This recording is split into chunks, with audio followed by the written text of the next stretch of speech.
Hey everybody, today we're going to be talking about the Webley Mark IV and two different rounds that can be fired through it. That is the 38-200, which is the round that this gun was designed for, and 145 grain 38 Smith & Wesson, which is the same round, just different bullet weights.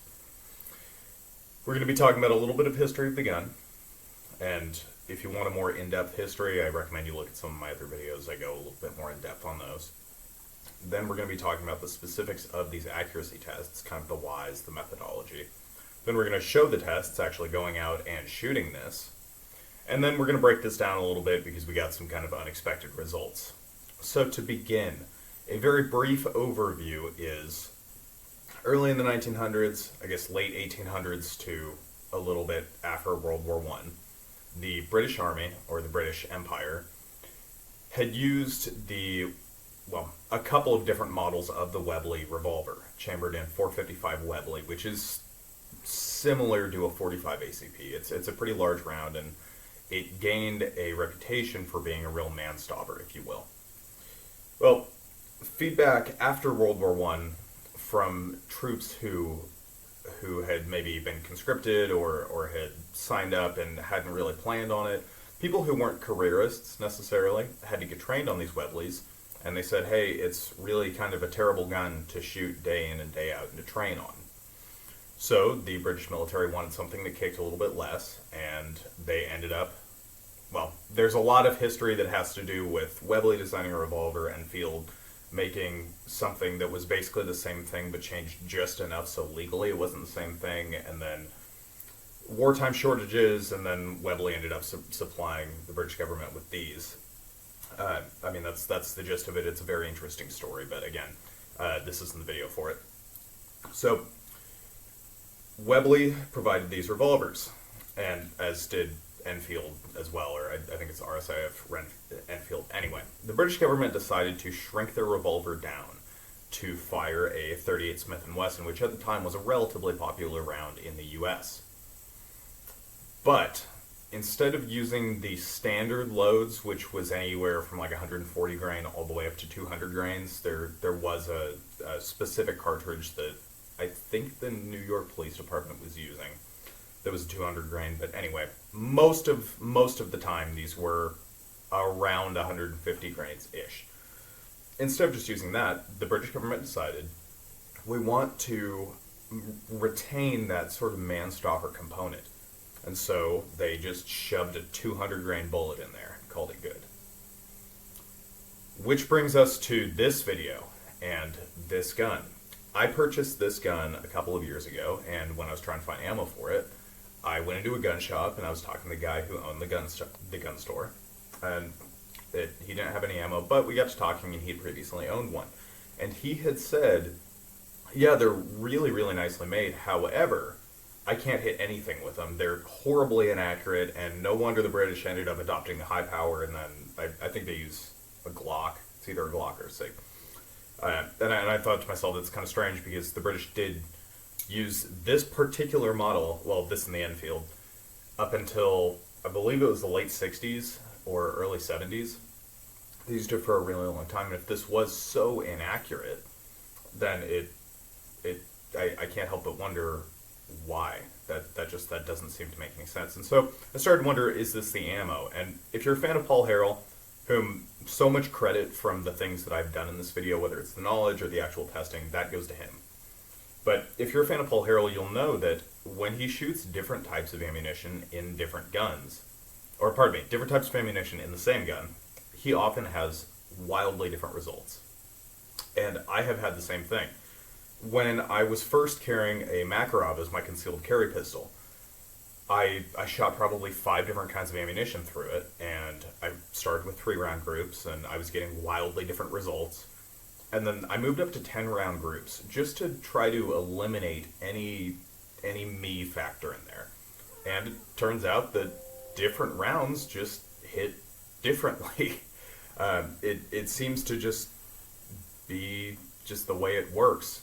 I also witnessed the same thing in my Sig Sauer P365 XL, which is what I carry now. And same thing, 3-run groups, different groups, 10 round groups, same thing. They were all low right or low left, doing this, trying to mirror this to you, or anywhere else. And so the carry ammo I settled on was the stuff that I could hit where I was aiming with. Not necessarily the stuff that I thought was the coolest or most cost effective or whatever. So, it goes to show that different ammo can work differently in different guns. And so I went ahead and tested that because I was already doing some testing with 38-200 and meat targets, which I already have a video up for that. But I wanted to see how the ammo that I have a lot of, which is 145 grain from Fiocchi, compared to the expensive boutique, I now know, kind of hotter loads of the 38-200.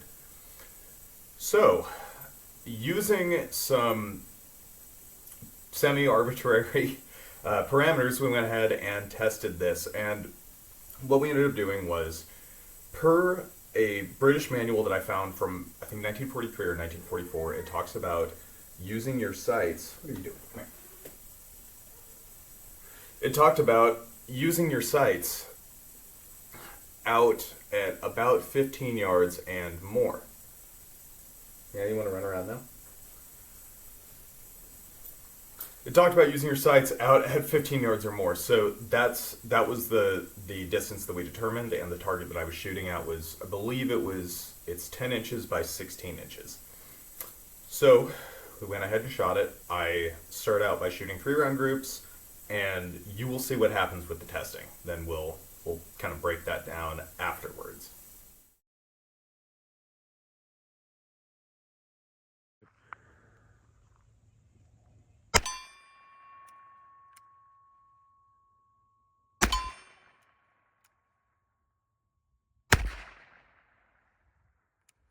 Wow, that must have been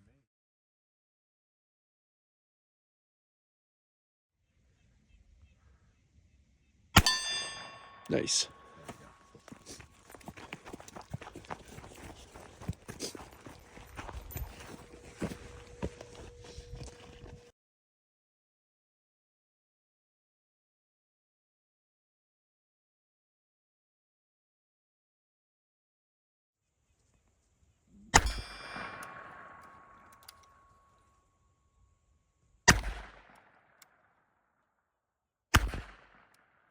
Interesting.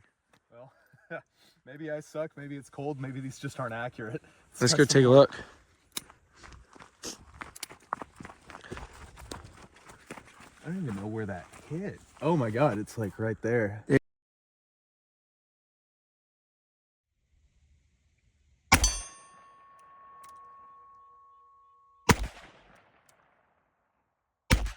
Same thing, dude. I bet it's the same spot. Yeah, actually, it looks like it's kind of low. Let's go over there and see. Oh, I see it. I'm probably missing on the same spot. Yeah. Okay, so yeah, it's shooting super low.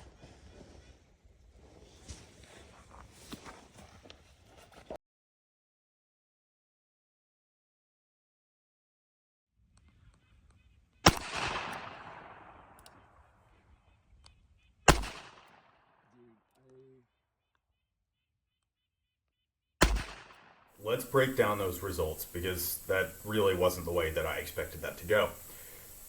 So, our first clip, I put 3 rounds of 38-200 through this. We got 2 hits, 1 miss. Those hits were, I didn't measure them, but I would think it's probably like 1 to 3 inches away from each other. Third was a miss, so I went ahead and threw another round in here. Note for future self, just load the entire cylinder up. But working with what we had, I threw another round in here and shot again, so we could at least have a 3-round group to work off of.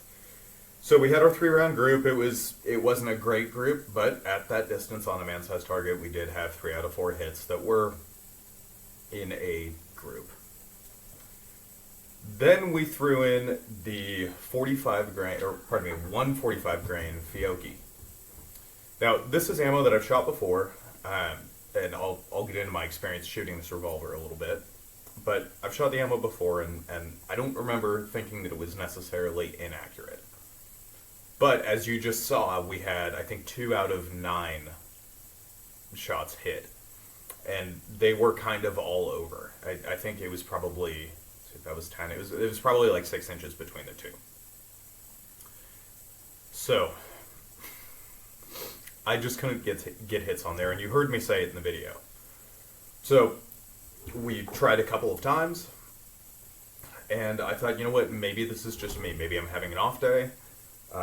Maybe I don't know. It could be a series of factors. So I ended up giving the gun to my buddy, who is a very good shot.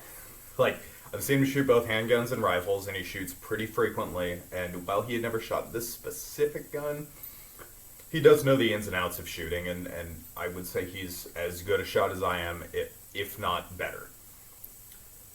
And he couldn't hit anything with it. And so we came to the conclusion that it is probably the ammo. Now, things we could have done different, we probably could have set up a bigger target, you know, the side of a barn target, and see if that's the deal. And we could have shot a lot more rounds, gotten a bigger sample size. But given what we have, so a sample of 4 of the 38, pardon me, 38 200s, and a sample of 9 of the, I guess, 38 145s, what we see is the rounds that were designed to be fired through this gun are typically pretty accurate, I would say. Our groups were a little bit low, I think it was a little bit off to the left, but we were hitting a smaller than chest size target at 15 yards. I would say acceptable for combat. The rounds that this gun was not designed to be fired did not work. I just didn't expect it to be that far off. To be the point where we had to hold our sights off of the target to start hitting hits. It was very, very strange. Now, I would like to go ahead and address the elephant in the room. What if we both just suck at shooting?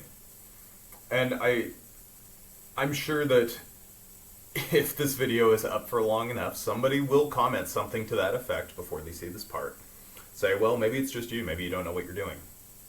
And I could certainly stand here and lay out all of my accolades and all of my experience and all of my medals or whatever else, but I think suffice to say, I've been shooting for a very long time, and typically, under normal circumstances, like the ones that you've seen in the video, I'm usually capable of producing better accuracy than that.